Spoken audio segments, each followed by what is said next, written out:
అర్ధరాత్రి కూడా అడ్డదిడ్డంగా సినిమా షోలు వేయడం ఇలాంటి వ్యవహారాల్లో జనాలైతే వెళ్ళి చూస్తారు. ఎందుకంటే అభిమానం, రాత్రి ఇచ్చినా తెల్లవారుజామున ఇచ్చినా వెళ్ళి చూడటానికి ఇష్టపడుతుంటారు. అట్లాంటి సందర్భంలో జరిగినటువంటి మొన్నటిసారి ఏదైతే తొక్కిసలాట జరిగిందో పుష్ప సినిమాకి సంబంధించినటువంటి దాంట్లో ఆ ఇష్యూని గుర్తు చేస్తూ ఆ మధ్యన మల్టీప్లెక్స్లకు సంబంధించి కీలకమైనటువంటి ఆదేశాలు ఇచ్చింది.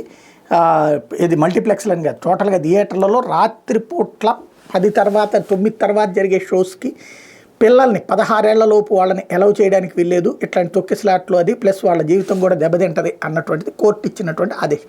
దాని మీద మల్టీప్లెక్స్ల అసోసియేషన్ తెలంగాణ హైకోర్టు ఆశ్రయించింది. ఇది మా వ్యాపారాలు దెబ్బతింటాయి, పిల్లల్ని వదిలేసి ఇంటి దగ్గర వాళ్ళు రాలేరు, అదే జరిగితే కనుక ప్రేక్షకులంతా కరువైపోతే మేము దెబ్బతింటాం అన్నటువంటి కోణంలో చెప్పుకొచ్చింది. ఆ పిటిషన్ విచారించినటువంటి న్యాయస్థానం ఇవాళ వాళ్ళకి వెసులుబాటు కల్పించింది, పిల్లలకి రానివ్వకూడదు అన్నటువంటి కాన్సెప్ట్ని తీసేసింది. ఇది నెంబర్ 1. నెంబర్ 2 వచ్చేటప్పటికి అదే సందర్భంలో ఎక్స్ట్రా బెనిఫిట్ షోస్, ప్రీమియర్ షోస్కి ఏదైతే ఉందో వాటికి అనుమతి నిరాకరిస్తూ ఆదేశాలు ఇచ్చింది. మిగతా విచారణ 17వ తారీఖు వాయిదా వేసింది.